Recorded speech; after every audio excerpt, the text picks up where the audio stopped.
This channel supports Extra Life in its efforts to raise money for the Children's Miracle Network. For more information about how to donate and join in their efforts, go to the link displayed here.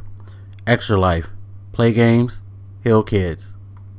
What up, everybody? This is your boy BlakMagus, and saw an interesting topic which I kind of got into a discussion on Twitter today.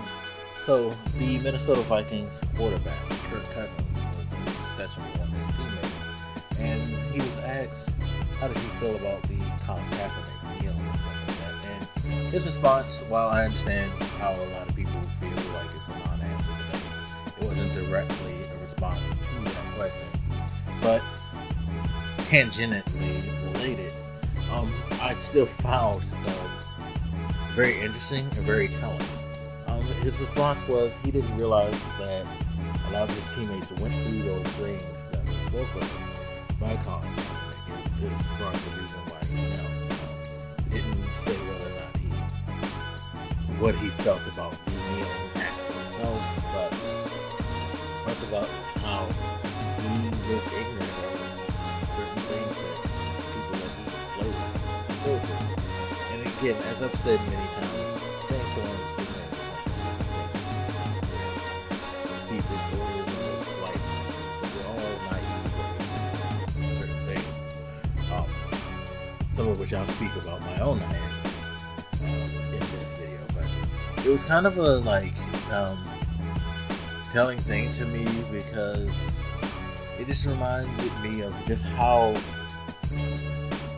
when you're not directly affected by something, especially when it comes to race, how little you comprehend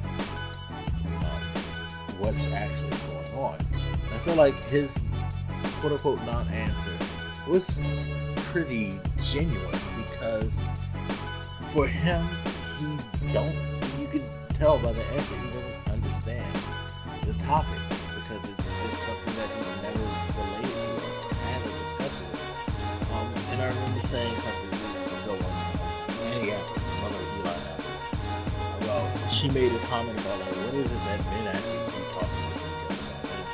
And I responded by saying, it's not necessarily a question of what is it that men converse about, but what is it that I think black people or black men, in respect to her question, are willing to talk about in the workspace with their fellow employees.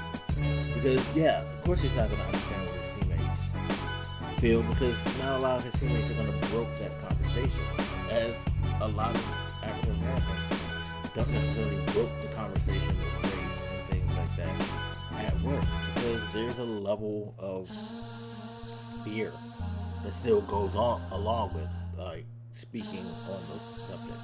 Not that you're afraid to speak your mind or give an answer. If asked, I think most of us are willing to openly give our opinions, but we're not just going to go out of our way to engage that conversation because it's still kind of a taboo where just speaking from the perspective of a black guy, a black male, you feel like it may get misinterpreted as you being threatening, or you'll get the response that's going to start you down a road of conversation that you kind of will find yourself getting frustrated and infuriated at, which is you'll get the I don't understand kind of response from white people, which can be frustrating as it goes along because it can get worse and worse. And so you just decide, it's better in the workspace. This isn't a conversation I want to have, especially not with someone who's not a person of color. But that stuff still happens. And so to hear him say he doesn't understand, very understandable to me that he would feel that way or that he didn't realize those things. Because let's be honest, a lot of white people aren't going to broke that conversation, especially not at work, because there are fears for them as well, I'm sure. As what if this guy gets hospitalized? It's fears that shouldn't be warranted and that they shouldn't have, like that. You know, or they might get in trouble at work too, because they might offend them. There's a lot of, like, it's part of the problem with the conversation of race, why it's so hard. Because, take it from the workspace. You'll find that a lot of white people don't want to bring up the subject.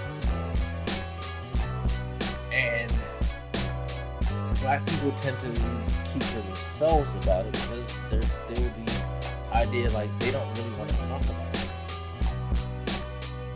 And it just gets heightened at the workplace because there's stakes, there's consequences that you feel, like your job, your well-being, being able to take care of your family. Like that. I mean, as I was saying, like, I feel like we do speak about it on a much broader level, including in work spaces. But you look at what happens when you do speak on a broader, like, level, such as what Colin Kaepernick did. He didn't necessarily have this conversation directly with people, but he, you know, made a statement of how he believed that something needs to be done about black brutality, and you know, he didn't like personally address anyone, but he just said how he felt and how he felt ended up losing him his career in the NFL. So it is definitely understandable why these conversations don't happen, in particular in the workspace.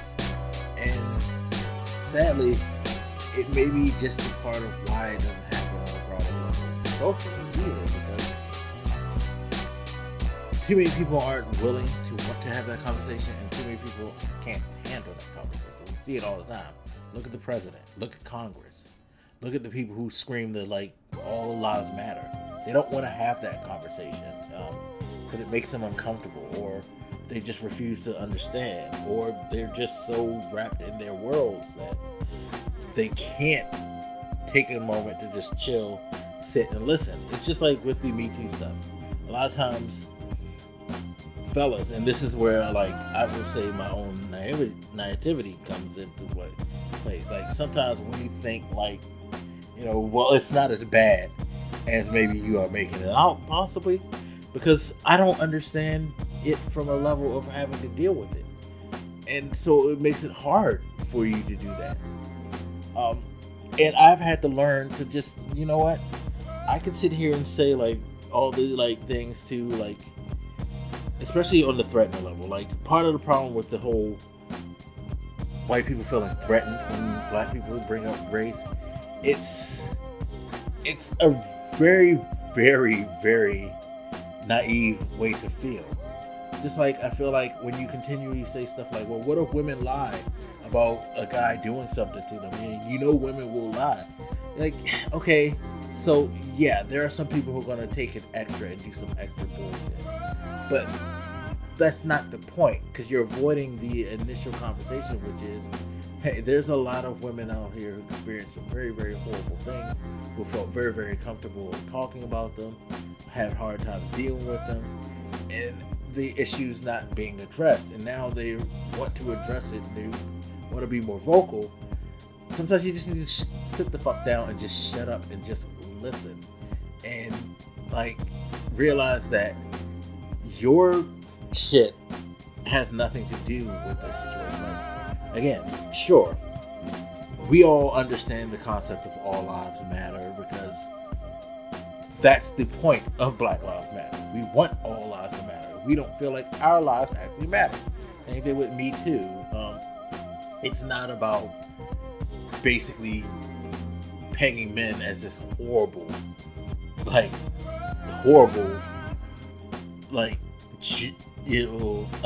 gender, but bringing forward the conversation that, hey, there are things that have been done by men towards women that have made them very uncomfortable, made them feel a certain way where they aren't able to address it, to deal with it, just like we as black people feel. So in all of these issues, when people come up, like transgenders, all of the LBG, TQ community issues and things like that. They're not doing it to make you necessarily just feel bad or to threaten you, but they want to be heard and understood and want to have a dialogue in which you're going to actually listen and you're going to actually at least attempt to appreciate their viewpoint and to show respect towards it. And it's just, again, it's one of the reasons why we don't broke those things in certain places. Even in our friendship, sometimes we don't broke it because you just have this feeling that they're never going to actually really listen to you and understand sometimes. And I think a lot of times it's up to us, the people on the other side, who, like for white people, to actually say, look, I want to understand, please. Like, I want to sit, listen, and kind of like comprehend. Like, broke that conversation and come to it with an openness and willingness to just not necessarily want to always counter and, the points, but to try to listen and kind of understand why they feel that way. I don't know, it seems hard for human beings, but it's just one of those things that make these conversations so difficult, and that's the reason why things tend to take so long, is because we don't want to have the difficult conversations, either because we're just not willing to listen from one perspective or from the perspective of the people who are trying to make you understand. You have a hard time feeling like what you're going to say is going to be accepted and acknowledged and understood, so you just leave it alone and sadly deal with some of that. And this is why a lot of these issues in this country have come to a head and it has started to boil over the way they have, and why you get like what seems like extreme reactions, because it's just been bottled up so long. So you have to understand, when shit's been sitting there bubbling, it may not come out as the most elegant way, but it doesn't mean that validates it, because it's a problem, and it's a problem that needs to be addressed. So, that's just how I feel about it. Anyway, as always, you guys, feel free to hit me up. Let me know what you think, and I'll hit you later. It's your boy Blak Makers, and I'm out. Peace.